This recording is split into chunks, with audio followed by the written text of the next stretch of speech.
आज हम लोग अवतल दर्पण के लिए वस्तु की दूरी u, प्रतिबिंब की दूरी v तथा फोकस दूरी f में संबंध स्थापित करेंगे। यहां एक डायग्राम दिया गया है जिसमें एक अवतल दर्पण M1 M2 लिया गया है जिसका ध्रुव P है और ध्रुव से होकर जाने वाले इस मुख्य अक्ष पर एक वस्तु AB रखी हुई है।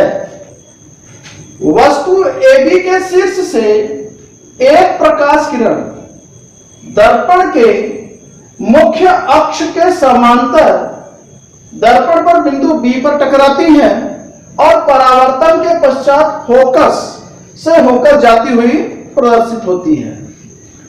एक अन्य प्रकाश किरण शीर्ष B से निकलती है और दर्पण के प्रकाशिक केंद्र या वक्रता केंद्र कहें, दर्पण के वक्रता केंद्र से होकर जाती हुई दर्पण का बिंदु M पर टकराती है और टकराकर वापस उसी दिशा में लौट जाती है। दोनों परावर्तित किरणें एक दूसरे को जिस बिंदु पर काटती है उसे B' से प्रदर्शित करते हैं। B' से वस्तु यहां पर B' से मुख्य अक्ष पर अभिलंब A', B' खींचते हैं और यही वस्तु का वास्तविक उल्टा प्रतिबिंब है। यह याद रखिएगा कि जब भी वस्तु का प्रतिबिंब उल्टा बनेगा तो वो वास्तविक होगा और जब भी वस्तु का प्रतिबिंब सीधा बनेगा तो वो आभासी कहलाएगा।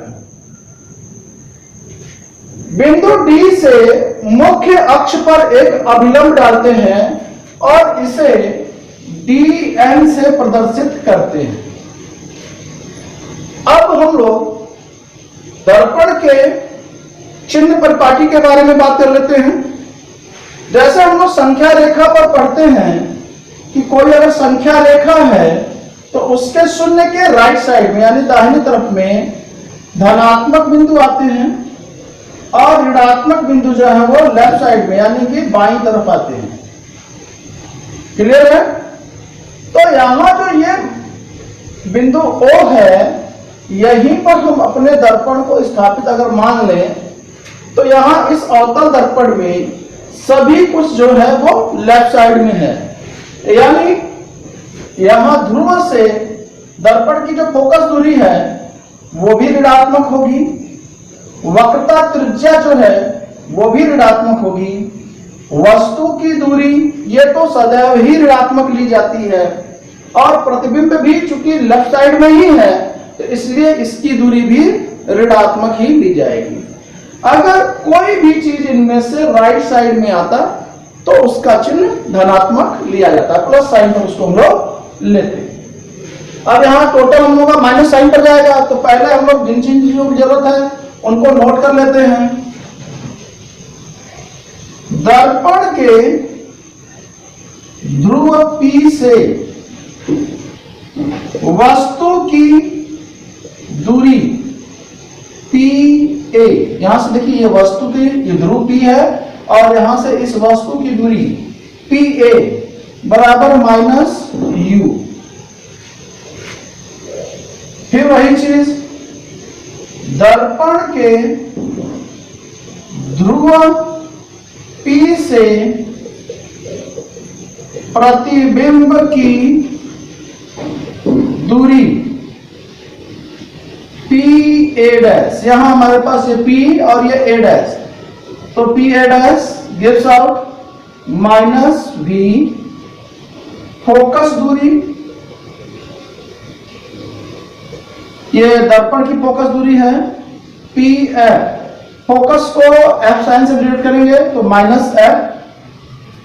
और अब इसके बाद यहां पर हम लोग का ये जो C है ये वक्रता केंद्र है और यहां से PC जो होगा वो वक्रता त्रिज्या कहलाएगी। यानी जो दर्पण है हमारा ये जिस गोलाई पर चलता है इस गोलाई की त्रिज्या को ही वक्रता त्रिज्या कहा जाता है। तो यहां पर हमारे पास दर्पण की वक्रता त्रिज्या को हम लोग PC और डिनोट करेंगे -R से, चूंकि लेफ्ट साइड में इसलिए -R। रिलेशन होता है कि वक्रता त्रिज्या फोकस की दोगुनी होती है। तो यहां हम लोग चूंकि r बराबर 2f फोकस का दोगुना, तो यहां पर हम लोग -2f का प्रयोग करेंगे, यानी जब भी हमको प्रूव करने में यूज पड़ेगा तो r की जगह पर हम लोग 2f का यूज करेंगे। ठीक है, अब देखिए हम लोग दर्पण में आते हैं। हमारे पास यहां दो त्रिभुज मिल रहे हैं, त्रिभुज A B C, A dash B dash C dash. अगर इन दोनों त्रिभुजों का प्रतिरूप लिया जाए तो कुछ इस प्रकार से है, A B C, A dash B dash और ये सी। यहां देखिए ये 90 डिग्री पर होते हैं, क्योंकि जो भी वस्तु या प्रतिबिंब जो भी बनेगा वो मुख्य अक्ष से 90 अंश के कोण पर ही रहेगा। अगर एक ही रेखा पर दो लंब रेखाएं ली जाए तो वो परस्पर क्या होती हैं, समांतर। तो यानी कि AB और ये AB और A डैश B डैश ये दोनों एक दूसरे के समांतर हैं, तो इसलिए ये कोण और ये कोण आपस में बराबर होगा एकांतर से, क्योंकि ये B और B डैश जो है वो तिर्यक रेखा का काम करेगा। तो एकांतर कोण से ये और ये दोनों कोण भी आपस में बराबर। और जब दो रेखाएं एक दूसरे को प्रतिच्छेदित करती हैं तो उनके सम्मुख कोण ये शीर्षाभिमुख कोण कहलाएंगे और ये भी आपस में बराबर होते हैं। तो यानी ये त्रिभुज और ये त्रिभुज, दोनों त्रिभुज समान कोण वाले हैं। कोण ए डैश के बराबर है, कोण बी डैश के बराबर है, और कोण सी तो दोनों में शीर्षाभिमुख से आपस में बराबर है। तो अतः इस तरह के त्रिभुजों को हम लोग समकोणीय त्रिभुज कह सकते हैं। तो यहां लिखेंगे चूंकि त्रिभुज एबीसी तथा त्रिभुज ए डैश बी डैश सी समकोणिक त्रिभुज हैं, इसलिए समकोणिक त्रिभुजों की संगत भुजाओं का अनुपात आपस में बराबर होता है। चूंकि समकोणिक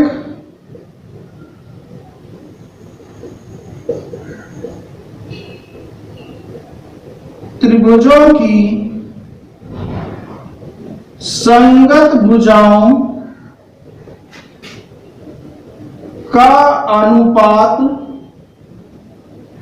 समान होता है, इसलिए AB बटा A डैश B डैश, यहां ध्यान दीजिएगा ये AB का संगत क्या होगा, A डैश B डैश, और बराबर AC बटा में A डैश C। ये हमारा समीकरण नंबर 1।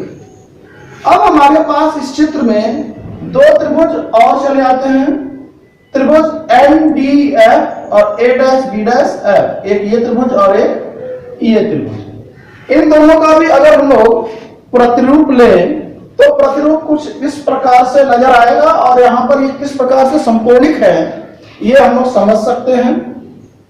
ये मुख्य अक्ष ये नीचे गया और ये ऊपर, और ये यहां से डॉटेड नीचे आया।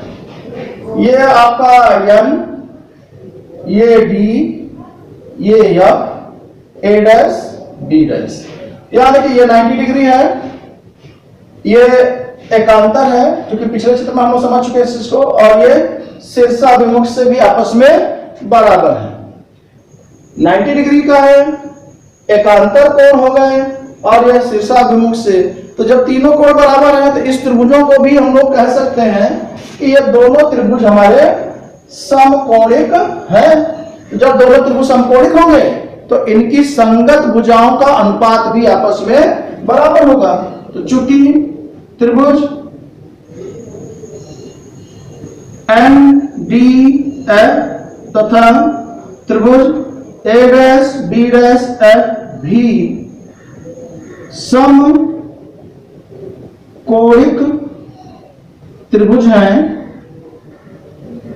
समकोणिक त्रिभुज हैं, इसलिए अब इन लाइन रिपीट लिखने की जरूरत नहीं है कि इस दो समकोणिक त्रिभुजों की संगत भुजाओं का अनुपात समान होता है।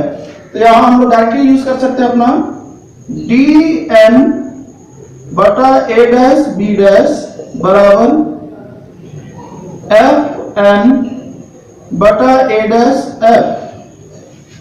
अब हम लोगों को समीकरण 1 के प्रतिरूप में समीकरण 2 को बनाना पड़ेगा, नहीं उसी के रूप में सेट करना पड़ेगा, ताकि आगे का हमारा जो प्रूफ करने का पोर्शन है वो सॉल्व हो सके। तो अब यहां पर एक चीज समझिए कि यहां हमारे पास शुरुआत में ही जब डिफाइन किया जाता तो वहां था कि हम लोगों ने जो बीडी को खींचा था वो एपी के समांतर था। तो जब दो रेखाएं परस्पर समांतर होती हैं तो उनके बीच की लंबवत दूरियां आपस में बराबर होती हैं। तो यहां हम लोग लिख सकते हैं कि चूंकि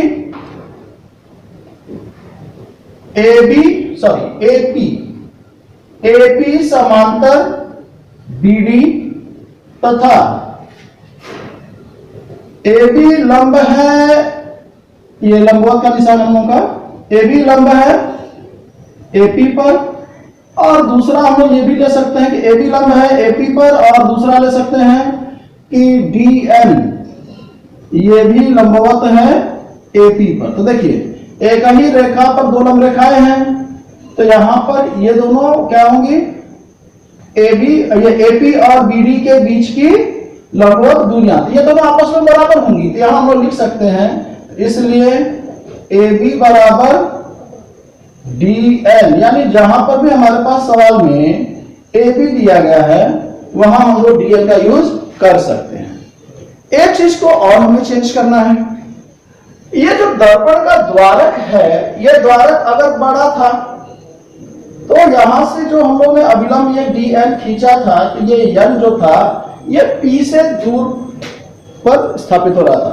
लेकिन अगर ये द्वारक अत्यंत छोटा ले लें, बहुत छोटा सा, तो अब यहां पर जब ये लंबवत डालेंगे तो ये पी और ये एन दोनों में डिफरेंस निकालना बड़ा ही मुश्किल हो जाएगा, यानी लगभग एक दूसरे के ऊपर ही ये आ जाएंगे। तो यहां हम लोग कह सकते हैं कि अगर दर्पण का द्वारक अत्यंत छोटा हो तो एफ और पीएफ ये दोनों आपस में क्या होंगे, बराबर होंगे। तो नोट नंबर 2 में हम लोग इसको भी नोट कर सकते हैं कि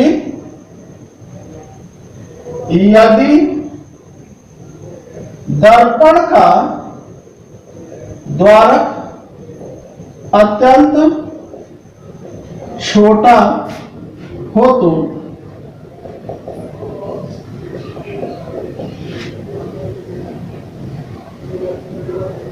एफ एन पी एफ के बराबर होगा।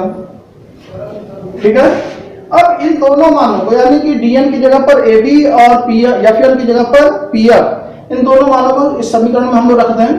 तो यहां देखिए डीएन जो है हमारा, यहां ये जो डीएन है ये डीएन एबी में कन्वर्ट हो जाएगा, तो AB by A dash B dash, AB by A dash B dash बराबर, इस एफएन को पीएफ से चेंज करेंगे तो पीएफ बटा में ए डैश एफ। ये हमारा समीकरण नंबर 2। समीकरण 1 तथा 2 से, समीकरण 1 तथा 2 से, अब इन दोनों समीकरणों में देखिए, इसका लेफ्ट साइड ए बी बटा में ए डैश बी डैश और इसका भी लेफ्ट साइड ए बी बटा में ए डैश बी डैश। दोनों समीकरणों के अगर लेफ्ट साइड बराबर हो तो राइट साइड भी आपस में बराबर होंगे। तो हम लोग लिख सकते हैं ए सी बटा ए डैश सी बराबर पी एफ बटा ए डैश एफ। अब यहां से हमारे पास देखिए, हमारे पास जो वैल्यूज हैं वो किसकी है, पीए, पीए डैश, पीएफ और पीसी की हैं। लेकिन यहां पर देखा जाए तो सिर्फ पीएफ मौजूद है, बाकी और कोई भी पी के रूप में मौजूद नहीं है। तो यहां अपने डायग्राम को यूज करके हम लोग पता लगाएंगे कि एसी को पी के रूप में किस तरीके से लिख सकते हैं। तो देखिए पहला एक छोटा सा ट्रिक ये भी याद रखिएगा कि जब कन्वर्ट करना होगा तो हमको देखना पड़ेगा कौन दूर है और कौन पास, और दूर वाला माइनस पास वाला, यानी पी से हमको पी के रूप में कन्वर्ट करना है ना। तो हमको देखिए यहाँ एसी है, तो एसी में पहला काम देखिए, पी से एसी, ए दूर है और सी पास है, तो दूर वाला माइनस नजदीक वाला। तो एसी को हम लोग क्या लिख सकते हैं, पीए माइनस पीसी। देखिए अगर हम लोग इसको सांकेतिक तौर पर यहां ले तो ये पी है, ये ए है और ये सी है, देखिए पी ए और सी। अब अगर हमको ए सी निकालना था तो हम लोगों ने क्या किया, पी ए में से पी सी को माइनस कर दिया, तो बचा क्या हमारे पास ए सी, तो वही दूर वाला माइनस नजदीक वाला, यही का नीचे ए डैश सी। देखिए ए डैश सी, सी दूर है और ए डैश नजदीक है, तो P C minus P A dash, P C minus P A dash बराबर पी एफ तो हमारे पास है ही है, क्योंकि पी एफ वैल्यू है ए डैश एफ। ए डैश एफ में ए डैश दूर है और एफ जो है वो क्या है, नजदीक है। तो हम लोग पहला काम क्या करेंगे, P A dash minus P F, दूर वाला माइनस नजदीक वाला। अब चिन्ह के साथ जिनकी जिनकी जो जो वैल्यूज हैं वो यूज करते चले। देखिए पी ए की वैल्यू क्या है, माइनस यू, माइनस पीसी की वैल्यू है माइनस 2f, माइनस आर ना लेकर के हम लोग माइनस 2f का यूज करेंगे, माइनस 2f ऑब्लिक पीसी है तो minus 2f minus P A dash की value minus V gives out PF को पता है माइनस एफ फोकस दूरी, और ऑब्लिक में P A dash minus V minus PF की वैल्यू क्या हो जाएगी, माइनस एफ। ठीक है, अब इनको सॉल्व करना है तो पहले चिन्ह को सॉल्व कर लिया जाए, minus U minus minus plus 2f oblique minus 2f minus minus plus v gives out minus F oblique minus V minus minus plus F. अब पक्षांतर किया जाए, ये इधर भाग में है, इधर आया तो गुणे में, यानी इधर डिवाइड में था, इधर आया तो मल्टीप्लाई में, और यहां पर ये भी जो है हमारा क्या है, इधर डिवाइड में, इस राइट साइड में आएगा तो मल्टीप्लाई में। तो minus U plus 2f multiplied minus V minus F, sorry plus F, minus U plus 2f into minus V plus F gives out minus F, तो यहां पहले से था ही हमारे पास, और इनको उठा करके राइट साइड लेके जा रहे हैं, तो minus 2f plus we multiply कर दिया जाए, तो यहां हमारे पास देखिए पहले माइनस यू का करेंगे तो minus minus plus U V minus plus minus U F, फिर आप प्लस का करेंगे plus minus minus 2vf plus plus plus 2f square. Next करेंगे minus minus plus 2f square minus plus minus vf। अब एक चीज हम लोगों को पहले से पता है कि अगर दोनों पक्षों में कोई चीज बराबर हो तो हम लोग उसे कैंसिल कर सकते हैं। तो यहां देखिए plus 2f square plus 2f square left side में भी है और राइट साइड में भी है, तो लेफ्ट साइड और राइट साइड के दोनों को हम लोग इसको कैंसिल कर सकते हैं। अब एक चीज और सिमिलरिटी देखी जाए तो यहां u भी है, लेकिन बाकी दूसरा माइनस यूएफ में भी f है, माइनस 2vf में भी f है, और इधर राइट साइड में माइनस vf तो है ही है, तो पूरे जितने भी f वाले हैं उनको एक साइड हम लोग कर लेते हैं। तो u भी ये इधर लेफ्ट साइड में रह गया, माइनस vf था राइट साइड में, अब यहां देखिए माइनस 2vf लेफ्ट में था, इधर आया तो प्लस 2vf, और माइनस यूएफ इधर लेफ्ट साइड में था, राइट साइड में जाएगा तो प्लस यूएफ। यहां हमारे पास सजातीय पद मिल रहे हैं। सजातीय पदों को मिलने का मतलब क्या हुआ कि यहां से इसको हम लोग 2vf माइनस vf करेंगे तो सिंगल vf मिलेगा हमारे पास। uv gives out vf plus uf। Clear है, देखिए 2vf माइनस vf जब सब्ट्रैक्ट करेंगे तो हमें vf प्लस में मिलेगा, क्योंकि प्लस वाला बड़ा है तो जो चिन्ह बड़ा होता है चिन्ह वही लगता है, और संख्याएं उसमें से हम लोग घटा लेते हैं। अब यहां देखिए दोनों पक्षों में uvf से भाग करने पर, अब दोनों पक्षों में हम लोग uvf से भाग करेंगे, डिवाइड करना दोनों में, तो uv by uvf gives out VF oblique UVF plus UF oblique UVF। तो UV से UV कैंसिल हो गया, VF से VF कैंसिल हो गया, UF से U और F कैंसिल हो गया। बचा क्या हमारे पास 1 by F gives out 1 by U plus 1 by V, 1 by U plus 1 by V। Clear है?